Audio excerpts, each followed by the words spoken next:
Hello everyone and welcome to BISP Solutions. I am CS Sanjana Mishra, working as the lead functional consultant at BISP Solutions. I specialize in synthesizing and analyzing the financial data. I have 7 years of experience in NetSuite, HFM, FCCS. BISP Solutions is a tech company providing technological solutions across the globe. We have a far-flung proficiency in end-to-end implementation and support. Today we'll be looking at fixed assets depreciation and how are some of the depreciation methods being calculated that are usually used across the world. So let's start. Depreciation is an accounting method of allocating the cost of the asset, whether tangible or intangible, over its useful life or the whole life expectancy. Depreciation represents how much of an asset value has been used up. Building, furniture, machineries, etc. are some of the examples of the assets that, though will last for more than a year but not indefinitely. During each period, a portion of the cost of these assets is being used up. So, depreciation is being actually a transfer of a portion of the assets cost from the balance sheet to the income statement during each year of the asset's life. The matching principle under GAAP is an accrual accounting concept that dictates that expenses must be matched to the same period in which its related revenue is generated. Per the matching principle of accounting, depreciation ties the cost of using a tangible asset with the benefit of gained over its useful life. These are certain terminologies that are used while depreciation is being calculated or when we are talking about depreciation. First is the carrying value. Carrying value is the historical cost reduced by the accumulated depreciation. Historical cost is the purchase cost of the asset.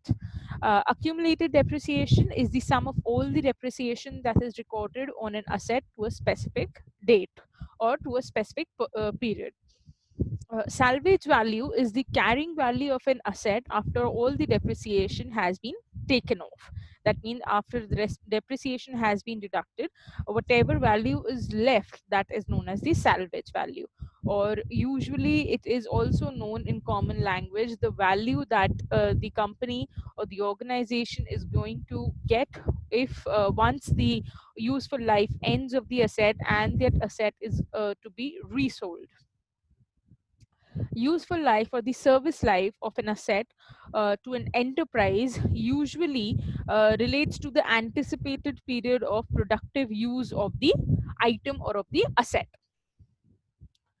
These are the methods of calculating the depreciation. Depreciation is calculated through 5 ways, which is presented over here. These 5 ways are usually the ways through which the depreciation is calculated across the world. Different organization uses different depreciation method based on their preferences or based on the taxation based on the statutory authorities suggestions or implications.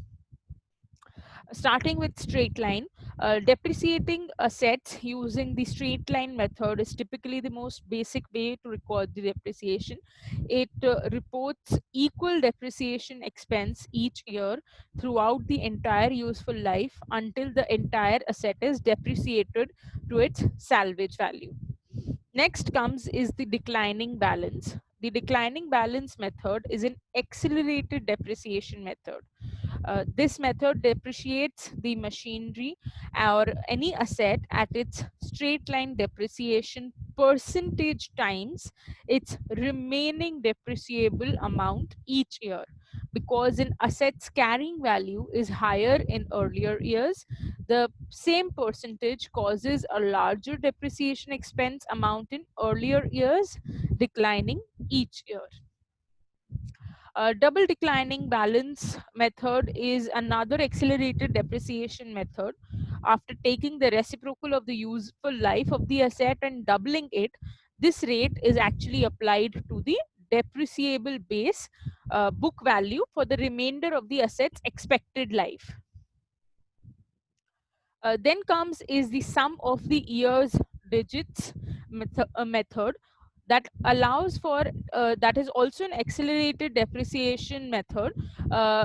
What does it do is it actually combines the digits of the years of the useful life. For example, if I've got 4 or 5 years of depreciation of the useful life of the asset, then it is going to combine the digits of all the useful life years, that is 1 plus 2 plus 3 plus 4 plus 5.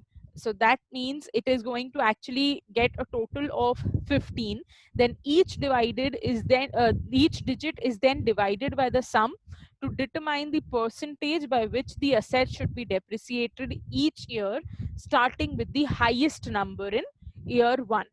So this is how sum of years of digit method is actually used for the purpose of depreciation. We'll be looking at these through Excel examples also. The last one is the units of production. This is usually used with by the manufacturing or the production industries, or the manufacturing industries mostly. Actually, this method requires an estimate of the total units of an asset that an asset is going to produce over its useful life. Then the depreciation expense is calculated per year based on the number of units that is produced. So these are the depreciation methods that are in access, or that are used by most of the organization uh, across the world. This of course depends on the preferences and what does the uh, statutory authorities require the organization to use the method. Uh, Let us take an Excel example for an SLM method and the SYD, that is the sum of the years digit method. Let us start with the SLM method. Yes. So here the scenario is that the cost of the asset is $8 lakh. Salvage value, that is the value at the end of the useful life that will be left, is $50,000. Useful life of the asset is 8 years. Now, since this is an SLM method, the same amount of depreciation is charged across all the years, that is on the first year also, on the second year also, going down up till 8th year, the depreciation expense shall remain the same. That is the essence of straight line method. So, depreciation expense is calculated by the Excel formula of SLN, and I have received in depreciation expense of $93,750 per year.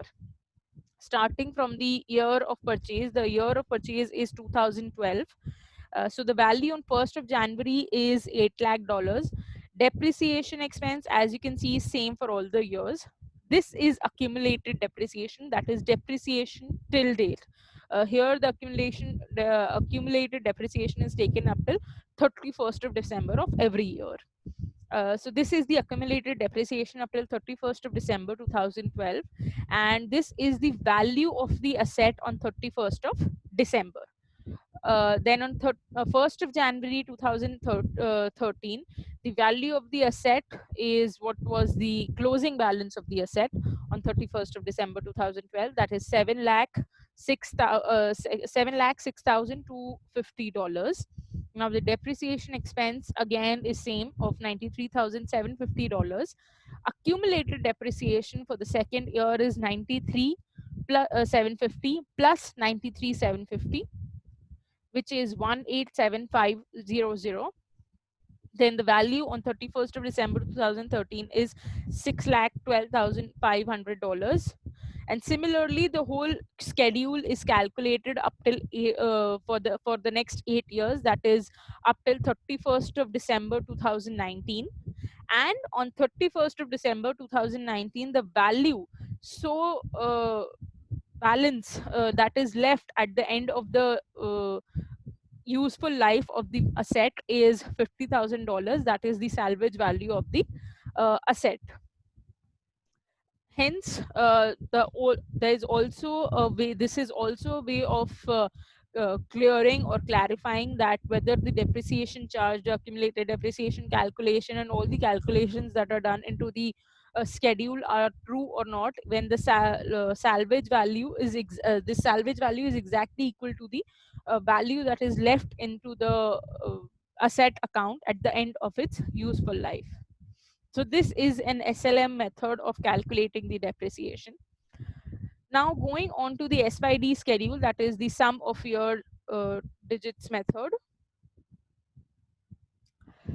The whole calculation, the calculation is different. The facts are same, that is the cost of the asset is 8 lakh, salvage value is 50,000, and the useful years is that is the useful life of the asset is 8 years.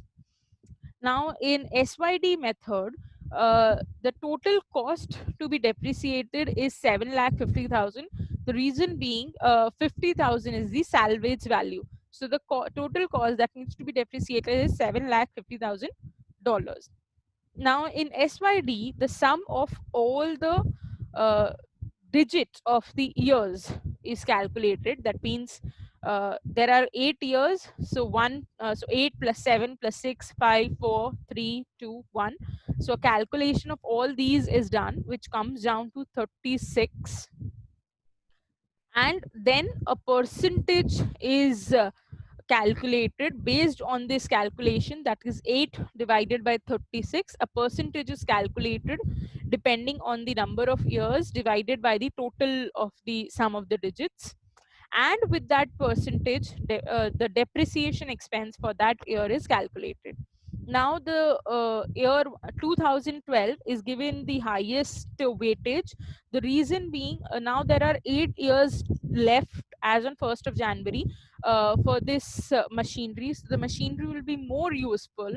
The percentage of depreciation, that is the revenue that can be generated with the help of this machinery or with the help of this asset, will be more in the first year of the usage of the machinery as compared to the later years, and hence a higher weightage is provided to this particular year. Then as and when the years the useful life of the asset is remaining, as the remaining years of the useful life of the asset reduces, similarly the percentage of the depreciation also reduces. Now this exactly fits with the matching principle, because the revenue that is generated in the first 2-3 years is of course high with the help of that machinery, and due to the wear and tear in the regular use of the asset, the revenue generation from that particular asset decreases, and hence so the cost that is associated with that particular revenue should also decrease. So this is the depreciation percentages that has been arrived by the calculation, that is the number of the year divided by the sum of the digits of the years. So the value on the 1st of January 2012 is 8 lakh.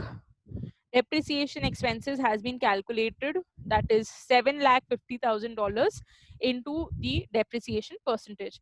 This amount is being used because this is the salvage value that needs to be that is the residual amount into the asset account. Hence this is not taken into account. $7,50,000 is the amount that will be used up into the whole useful life of the asset. So this is the depreciation expense. This is the accumulated depreciation, and this is the year-end balance of the asset. For each year, the same calculation way or method is used, and at the end of the 8th year, the residual value is 50,000, and the total accumulated depreciation 7,50,000. So the total of this is $8 lakh, which is the cost of the asset. So this is how SYD and SLM method is used for the purpose of calculation, or for the purpose of calculating the depreciation expenses. Now the depreciation expenses are actually allowable expense into the income statements, and the accumulated depreciation is used for the purpose of net value of the asset calculation that goes or forms the part of the balance sheet for the reporting period. So this was all from my side on depreciation expenses of the fixed assets. In case of any doubts or queries, just get back to us at www.bispsolutions.com, where we would be happy to help you. Thank you so much.